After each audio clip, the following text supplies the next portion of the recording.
Saudara, sejumlah cara dilakukan pemerintah untuk menarik investor baik dalam maupun luar negeri untuk menanamkan modalnya di pembangunan Ibu Kota Nusantara atau IKN. Mulai dari perpres hingga insentif diberikan pada investor jika menanamkan modal di IKN. Progres pembangunan Ibu Kota Nusantara atau IKN masih sangat panjang. Presiden Joko Widodo menyebut progres pembangunan IKN baru 15% hingga Agustus mendatang. Saat ini pemerintah tengah mengejar investor baik dalam maupun luar negeri untuk mempercepat pembangunan IKN.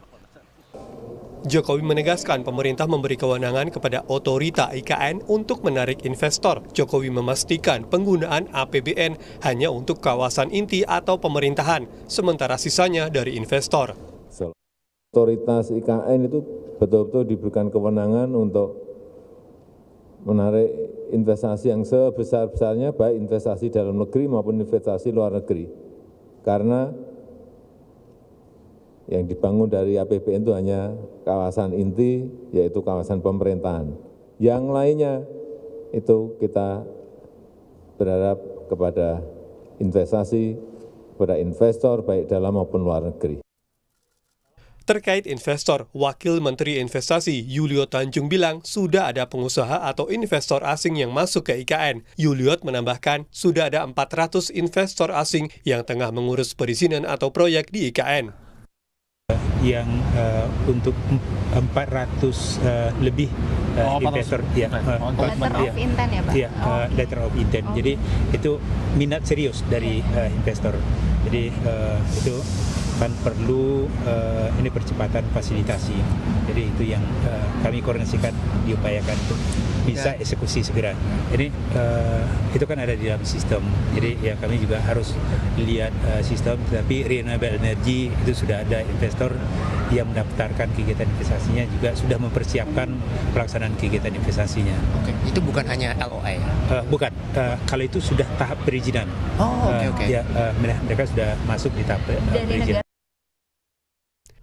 Untuk menarik investor menanamkan modalnya di IKN, Presiden Jokowi mengeluarkan Perpres nomor 75 tahun 2024 tentang percepatan pembangunan IKN. Dalam pasal 9 ayat 2A menyebutkan hak guna usaha paling lama 190 tahun. Sementara pada pasal 9 ayat 2B menyebutkan hak guna bangunan paling lama 160 tahun. Hal serupa juga disebutkan pada pasal 9 ayat 2C terkait hak paling lama 160 tahun. Sebelumnya, Menteri Investasi dan BKPM Bahlil Lahadalia mengklaim infrastruktur klaster pertama di IKN hampir rampung. Menurut Bahlil, investor asing akan masuk saat pembangunan IKN klaster kedua. Pertama ini adalah semacam kalau istana itu sarinanya lah ya, sarina menteng. Itu semuanya PMDN, semuanya investasinya PMDN. Kenapa PMDN? Karena kita pikir ini klaster yang sangat inti. Nanti klaster keduanya baru ada investasi asing, PMA-nya. Dan investasi kemarin saya di DPR saya sampaikan bahwa untuk pada klaster pertama totalnya semua PMDN, tidak ada PMA untuk klaster pertama. Nanti klaster kedua baru PMA. Persoalan investasi di IKN pernah disinggung mantan Kepala Bappenas Andrinov Caniago. Menurut Andrinov, setelah ada perluasan fungsi dari IKN, menarik investasi besar-besaran secara cepat tidaklah realistis. Mengundang investor besar untuk masuk ke sana, apalagi dalam waktu dekat. Tapi mungkin saja nanti di pertengahan 10 tahun kemudian melihat, wah kawasan Kalimantan sudah makin bergerak, maka ada kawasan penunjang yang disiapkan di bagian dari IKN. Ya kita tahu logika para pebisnis itu adalah cari keuntungan, ngitung perkiraan pengembalian modal, pengembalian aset, nah, ROE, ROI kan begitu. Nah itu dari mana datangnya? Ya orang bisnis tahu kalau itu dari market. Marketnya apa kalau di investasi? Kan nggak mau duitnya terbenam begitu saja.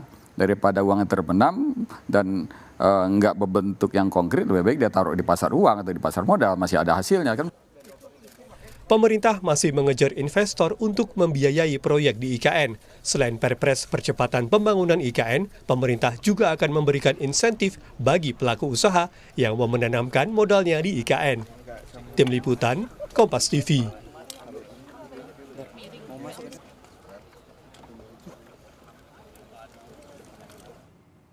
Saudara Presiden Joko Widodo juga menyebut pada 17 Agustus mendatang jika dihitung secara keseluruhan progres pembangunan IKN masih 15%.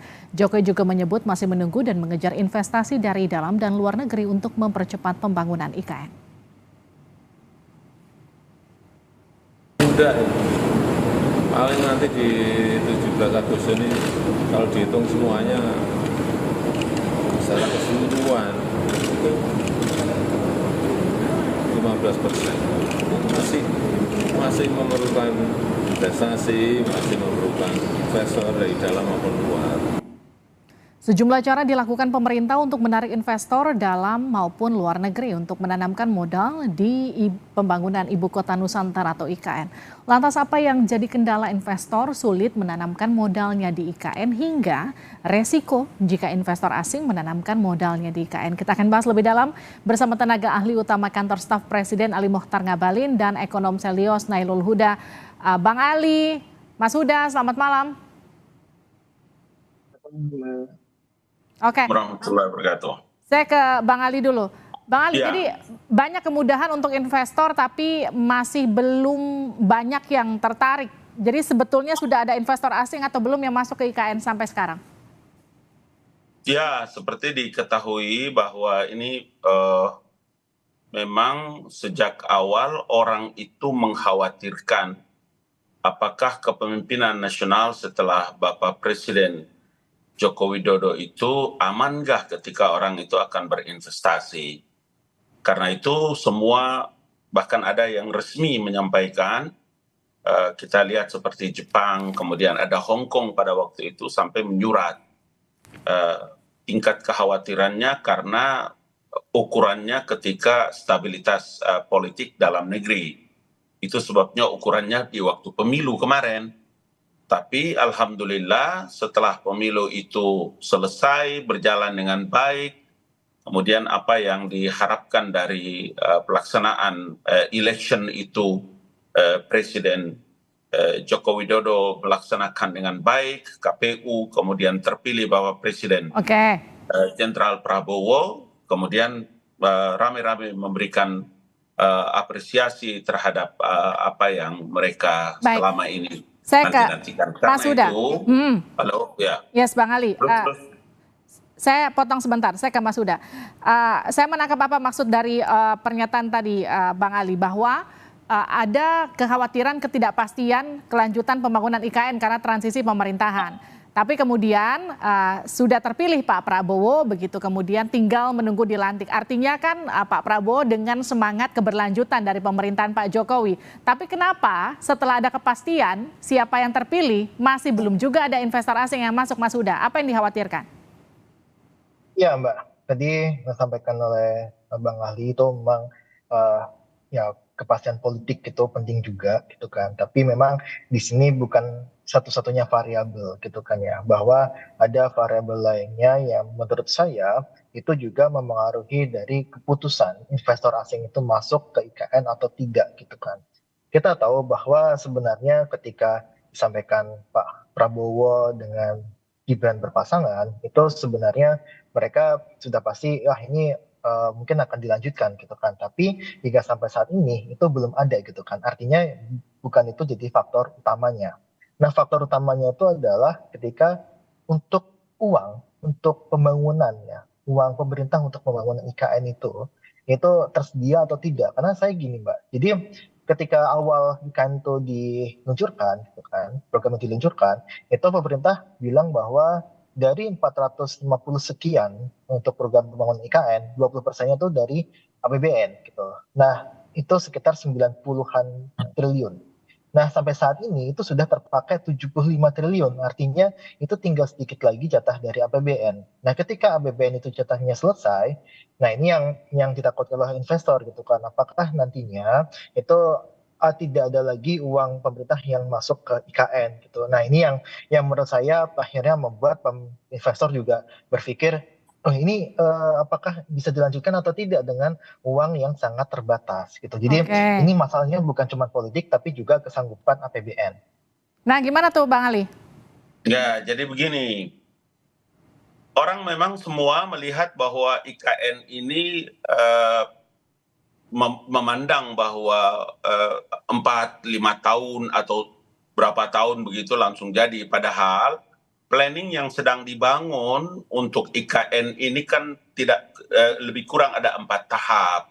Makanya kenapa ada disebut dengan KIPP, kawasan inti pembangunan IKN ya. KIP itu adalah kawasan utama, kawasan induk inti pembangunan IKN. Jangan lupa bahwa kawasan inti itu adalah bangunan-bangunan dan tempat-tempat strategis. Istana Negara itu ada beberapa jalur-jalur strategis, kayak di kantor Binagraha kami, tempat kami itu ada tempat strategis hubungan antara kantor KSP dengan Istana Negara, kemudian ada helipad, di bawahnya juga ada begini, macam-macam. Paling tidak itu ada beberapa jalur-jalur strategi yang dibangun yang tidak bisa orang luar tahu. Karena itu memang dari tingkat security-nya juga itu bangunan-bangunan inti yang dibicarakan dalam tahap pertama. Kenapa Presiden menyebutkan bahwa dari keseluruhan IKN itu 15%? Iya, karena bangunan intinya 15%. Itu sebabnya begitu selesai pada periode Mas Bambang dan kemarin Pak Mas Doni itu diperkirakan sekitar 80 sampai sekarang adalah 90 lebih dengan persiapan 17 Agustus. Jadi di sini tahap kedua itulah kemudian mulai pada tahap yang kedua. Jadi klaster yang kedua disebutkan oleh Pak Menteri BKPM, Pak Bahlil itu tahap kedua, klaster kedua. Memang kalau Bapak dan teman-teman banyak melihat tentang planning yang dibuat, kita akan tahu. Tapi kalau kita hanya baca, lihat dari YouTube dan macam-macam, saya kira memang agak sulit itu perkaranya. Jadi saya harus kasih tahu itu supaya setidaknya juga memberikan gambaran kepada publik. Begitu. Nah itu Mas Huda yang membuat kemudian pernyataan pemerintah dengan pernyataan pengamat itu terkesan berbeda, karena pemerintah mengklaim mereka memang ada di dalam, mereka melihat langsung pembangunan dan progresnya, sementara pengamat tidak. Gimana tuh Mas Huda? Ya. Jadi memang kita juga punya dokumennya Mbak. Berarti kita punya dokumennya tentang perencanaannya, bahkan undang-undangnya juga sudah kita baca. Terus kemudian juga ada yang dari pemerintahan juga, kita juga dokumennya kita disounding terus bagaimana progres dan sebagainya gitu kan. Nah memang kalau kita lihat kan, ini tadi sempat sampaikan juga, memang tidak dalam 5 tahun ataupun dalam 7 tahun. Bahkan ini memerlukan waktu 15-20 tahun. Nah, tentang waktu 15-20 tahun itu kan lama gitu ya. Tapi yang pasti adalah untuk jatah dari APBN itu sudah menipis.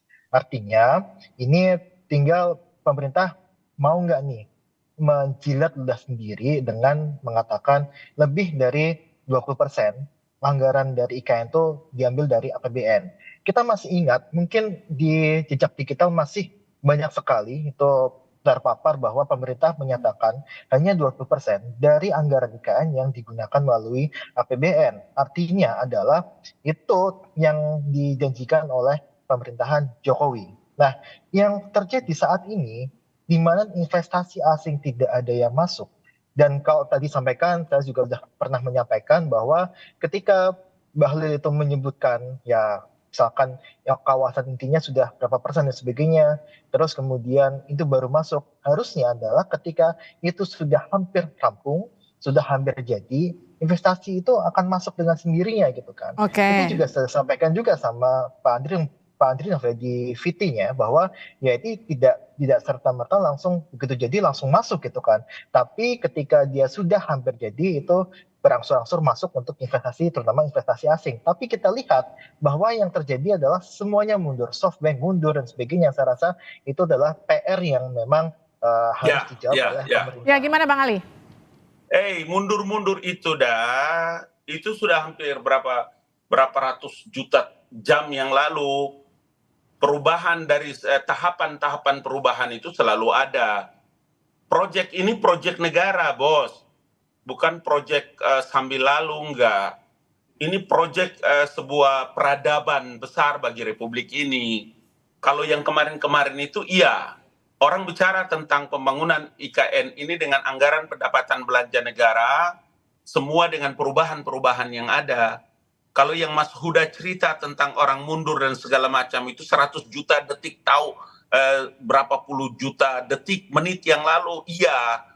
Kenapa? Karena stabilitas politik. Kalau stabilitas politik itu terganggu dalam negara Republik Indonesia, ya terganggu dalam stabilitas ekonomi dan lain-lain. Sekarang pemerintah itu memberikan jaminan.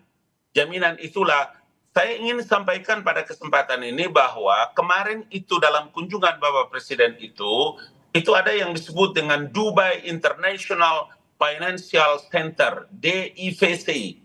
Ini sekarang adalah dia menjadi satu pusat keuangan global terkemuka di kawasan Timur Tengah, Afrika, kemudian dengan Asia Selatan. Dia menjalin kemitraan strategi dengan otorita Ibu Kota Nusantara, IKN, dengan menandatangani Memorandum of Understanding terkait dengan apa? Terkait dengan pembangunan IKN. Kenapa? Karena pembangunan tahap pertama itu akan segera selesai. Dan kepastian pemerintah itu melaksanakan kegiatan-kegiatan yang strategis seperti upacara 17 Agustus itu nanti di IKN. Semua ini tidak semua terbuka di publik, kawan. Kami ini mengerti itu barang. Anak-anak KSP sekarang ada di IKN, Sekretaris Negara sekarang ada di IKN, Sekap ada di IKN, PUPR sudah berkantor, Kejaksaan Agung sudah berkantor.